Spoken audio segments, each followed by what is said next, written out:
বা poster এন্ডটা medially থাকবে আর দেন the এন্ট্রো and, R poster এন্ডটা একটু হায়ার থাকবে দেন দ্য এন্ট্রো এন্ড, এভাবে অবলিকলি লাইজ। তাহলে this is left typical rib. Typical বলছি কারণ এর মধ্যে টিপিক্যাল সব ফিচার আছে। এখন হচ্ছে অ্যানাটমিক্যাল পজিশন বলার জন্য যে posterior and lies posteriorly and contains head, neck, tubercle. Antero end lies anteriorly and contain a oval facet for the articulation with the costal cartilage. And shaft, outer surface and inner surface. Outer surface convex, inner surface concave. Contain a groove near the lower border. তারপরে দুটো border আছে, আপার বর্ডারটা rounded, এটা একটা আপার lip থাকবে, inner lip থাকবে, আর lower বর্ডারটা sharp thin. আচ্ছা, এখন আমরা হেড নেক ওই পোস্টার এন্ডে আসি।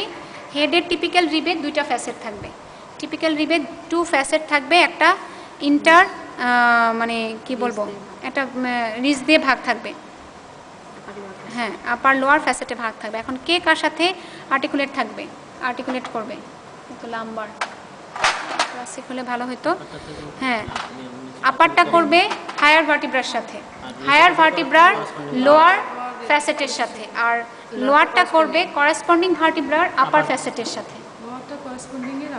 হ্যাঁ, আচ্ছা, আর এই মার্জিনে কি অ্যাটাচ থাকবে? মার্জিনে অ্যাটাচ থাকবে ক্যাপসুলার লিগামেন্ট অফ কি কোস্টোভার্টিব্রাল জয়েন্ট। তাহলে কোস্টোভার্টিব্রাল জয়েন্টটা হচ্ছে plane type of synovial joint, যেখানেই প্লেন সেখানেই স্লাইড গ্লাইডিং মুভমেন্ট, বেশি মুভমেন্ট হয় না। তাহলে এখানে আরও অ্যাটাচমেন্ট থাকবে ক্যাপসুলার লিগামেন্ট ছাড়াও, ট্রাইরেডিয়েট লিগামেন্ট অ্যাটাচ থাকে।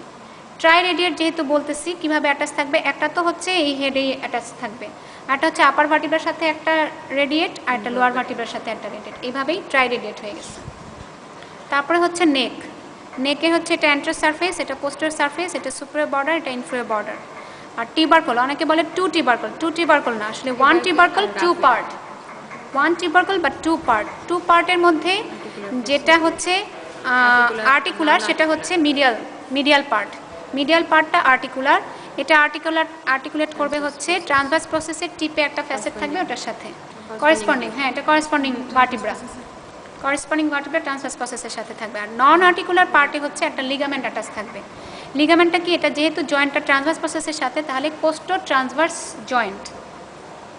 জয়েন্টটা plane type of synovial joint. তাহলে কোস্টো ট্রান্সভার্স জয়েন্টেরই একটা 3টা লিগামেন্ট থাকবে। একটা হচ্ছে lateral ligament, lateral costotransverse ligament, এটাই হচ্ছে নন আর্টিকুলার পার্টে থাকবে। আর এটা থাকবে হচ্ছে superior costotransverse ligament. Superior costotransverse লিগামেন্টটা হচ্ছে এই সুপেরিয়র বর্ডারে থাকবে। আর এটা হচ্ছে ইনফেরিয়র কোস্টো ট্রান্সভার্স লিগামেন্ট, ওটা থাকবে পোস্টেরিয়র সারফেসে, নেকের পোস্টেরিয়র সারফেসে থাকবে, নন আর্টিকুলার পার্টে। আচ্ছা, এটা হচ্ছে অ্যাঙ্গেল, এই যে এটা হচ্ছে পোস্টেরিয়র অ্যাঙ্গেল। এই যে দেখেন প্রথমে ডিরেকশনটা ছিল এইভাবে, তারপরে এভাবে হয়ে গেছে ডিরেকশনটা, তাহলে এটা হচ্ছে পোস্টেরিয়র অ্যাঙ্গেল। আর এখানে এটা হচ্ছে অ্যান্টেরিয়র অ্যাঙ্গেল, এই যে ডিরেকশনটা এইভাবে এসে আবার এদিকে হয়ে গেছে, তাহলে অ্যান্টেরিয়র অ্যাঙ্গেল। তাহলে সবচেয়ে বেশি ফ্র্যাকচার হয় অ্যাঙ্গেলগুলোতে, হ্যাঁ তবে তো সবচেয়ে বেশি পোস্টেরিয়র অ্যাঙ্গেলেই হয়। আমরা যখন শুই এই অ্যাঙ্গেলগুলো কিন্তু টাচ করে গ্রাউন্ড, ভার্টিব্রা কলাম কিন্তু গ্রাউন্ড টাচ করে না, এই অ্যাঙ্গেলগুলো টাচ করে। আচ্ছা, এখন হচ্ছে কোস্টাল গ্রুভের কন্টেন্ট। কোস্টাল গ্রুভের কন্টেন্ট উপর থেকে নিচে যদি আসি, তাহলে হচ্ছে intercostal vein, intercostal artery, intercostal nerve. তাহলে নার্ভটা থাকবে ঠিক লোয়ার বর্ডারে। এর জন্য যদি একটা ইন্টারকোস্টাল স্পেস হচ্ছে স্পেস বিটুইন 2 রিবস, তাই না?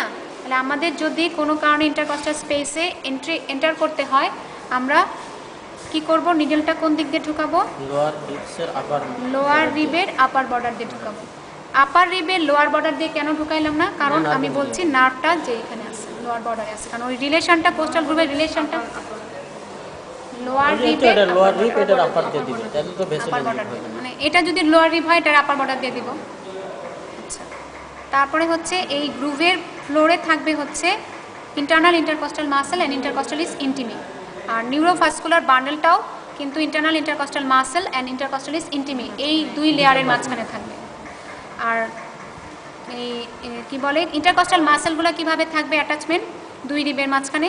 লোয়ার বর্ডার থেকে অ্যারাইজ করবে, আর lower border of upper rib থেকে অ্যারাইজ করবে।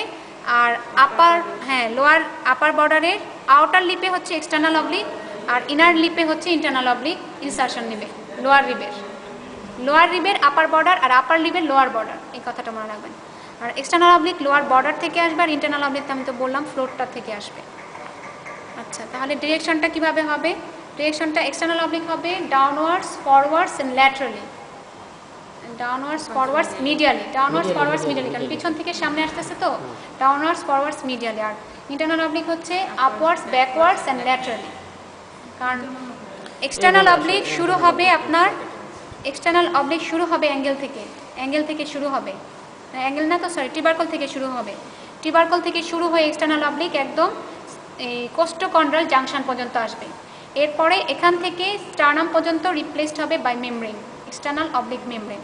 আর ইন্টারনাল অবলিক পুরো উল্টা, স্টার্নাম থেকে সে শুরু হবে, শুরু হয়ে এই অ্যাঙ্গেলে এসে শেষ হবে, তারপরে সে রিপ্লেসড হবে বাই ইন্টারনাল ইন্টারকস্টাল মেমব্রেন। যে কারণে ডিরেকশনটা এরকম, তাই না, উপরের দিকে। এরপরে আর কি আছে, মুভমেন্ট আছে। মুভমেন্টটা হচ্ছে যে পাম হ্যান্ডেল মুভমেন্ট আর বাকেট হ্যান্ডেল মুভমেন্ট। যখন বাকেট হ্যান্ডেল মুভমেন্ট হয় তখন দুইটা এন্ড ফিক্স থাকে। হ্যাঁ, বাকেট তো বালতির যে এটা হ্যান্ডেলটা, তাহলে তখন শ্যাফটের মুভমেন্ট হয়, তাহলে আমরা দুইটা এন্ডকে ফিক্স করে দিব, this is bucket handle movement. আর পাম হ্যান্ডেল মুভমেন্টে হচ্ছে এন্ডে মুভমেন্ট হয়, তাহলে পোস্টার এন্ডটাতে কম মুভমেন্ট হয়, মানে মোটামুটি ফিক্স থাকে, অ্যান্ট্রো এন্ডটাতে মুভমেন্ট হবে। এটা হচ্ছে পাম্প, যে টিউবওয়েলের পাম্প যে হ্যান্ডেল মুভমেন্ট। অ্যান্ট্রো পোস্টারের মানে যেটা পাম্প হ্যান্ডেল মুভমেন্ট, এখানে অ্যান্ট্রো পোস্টার ডায়ামিটার বাড়তেছে। আর যেটা বাকেট হ্যান্ডেল মুভমেন্ট, সেটাতে ট্রান্সভার্স ডায়ামিটার বাড়তেছে, আর ভার্টিক্যাল ডায়ামিটার বাড়তেছে টি ডায়াফ্রাম, টি ডায়াফ্রাম, কারণ ডায়াফ্রাম নিচে নেমে যাচ্ছে কন্ট্রাক্ট করে, তখন ভার্টিক্যাল ডায়ামিটার বাড়তেছে। আর অ্যাক্সিসগুলো কোন দিকে হবে? যেহেতু এটা অ্যান্ট্রোপোস্টার মুভমেন্ট, তাহলে ওর অ্যাক্সিসটা হবে অবলিক। যদি আরেকটা অপোজিট থাকতো তাহলে পাস করতো কিভাবে? হেড, তারপরে টিউবারকল, এখান থেকে পাস করবে অপোজিট কোস্টোকন্ড্রাল জাংশনে। হেড আর টিউবারকল দিয়ে এইভাবে পাস করবে অপোজিট কোস্টোকন্ড্রাল জাংশনে, অবলিক অ্যাক্সিস হবে। ওই অ্যাক্সিসের এগেনস্টেই অ্যান্ট্রোপোস্টার মুভমেন্ট হচ্ছে, হ্যাঁ, পাম্প হ্যান্ডেলে। আর যেটা বাকেট হ্যান্ডেলে সেটা হচ্ছে অ্যান্ট্রোপোস্টার ডায়ামিটার। অ্যান্ট্রোপোস্টার এই যে কোস্টো ট্রান্সভার্স থেকে ওই সেম রিবেরই কোস্টোকন্ড্রাল জাংশন পর্যন্ত, এটা হচ্ছে অ্যাক্সিস।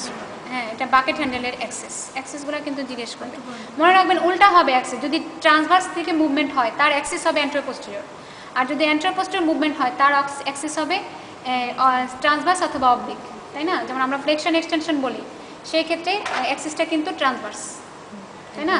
আবার অ্যাবডাকশন অ্যাডাকশন বলি, সেই ক্ষেত্রে কিন্তু অ্যান্ট্রোপোস্টেরিয়র বা অবলিক যেটাই বলেন আর কি। তাহলে বাকেট হ্যান্ডেলের দুইটার অ্যাক্সিসটা আবার একটু রিপিট করো। যেটা অ্যান্ট্রোপোস্টার মুভমেন্ট বাড়াচ্ছে পাম হ্যান্ডেল, ওর অ্যাক্সিসটা হবে অবলিক, তাই না? অবলিকটা হচ্ছে এক সাইডের টিউবারকল এবং হেডকে ক্রস করে যাবে অপোজিট সাইডে কোস্টোকন্ড্রাল জাংশন পর্যন্ত।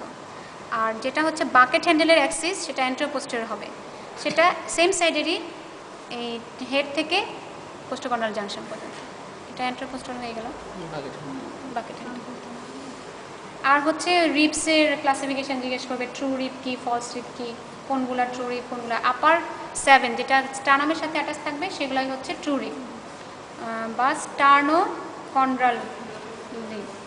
আর যেগুলো হচ্ছে লোয়ার মানে 8 থেকে 10 পর্যন্ত, এগুলো হচ্ছে ফলস রিপ। ফলস রিপের মধ্যে আবার 8 থেকে 10 পর্যন্ত হচ্ছে হায়ার কার্টিলেজের সাথে অ্যাটাচড, আর নিচেরগুলা 11-12 ফ্লোটিং বলতে সেই কারণে যে ওটা হায়ার কার্টিলেজের সাথেও অ্যাটাচমেন্ট নাই, কিন্তু ওদের নিজের কোস্টাল কার্টিলেজ আছে। অনেকে দেখি পরীক্ষায় আবার এটা ভুল করে, ভাবে যে ওদের কার্টিলেজই নেই, আসলে ওদের কার্টিলেজ আছে, বাট হায়ার কার্টিলেজের সাথে যে অ্যাটাচড হতে হবে ওটা নাই। তাহলে আমরা বললাম এটা প্লেন জয়েন্ট, এটা হচ্ছে এটা প্লেন জয়েন্ট, কিন্তু এখানে যে কোস্টোকন্ড্রাল জয়েন্ট একটা প্রাইমারি কার্টিলেজিনাস জয়েন্ট। আর কন্ড্রোস্টার্নাল যে জয়েন্টটা হবে, কন্ড্রোস্টার্নাল যে জয়েন্টটা হবে সেটা হবে কি প্লেন টাইপ, শুধু ফার্স্ট ওয়ানটা ছাড়া। স্টার্নামের সাথে আবার এই কার্টিলেজ আসবে না, হ্যাঁ, ওটা হচ্ছে ওটাও প্লেন টাইপ, হ্যাঁ ওটাও প্লেন টাইপ, হ্যাঁ এটা প্রাইমারি, এটা তো ফিউজড হয়ে যায়। ফার্স্ট ওয়ানটা প্রাইমারি, ওটা বোনস হয়ে যায়, যে অসিফাইড হয়ে যায়, যেখানে অসিফাইড হয়ে যাবে সেটাই হচ্ছে প্রাইমারি। হ্যাঁ, ওই যে ওই ছবিটা দেখলে ভালো হতো, মানে ওই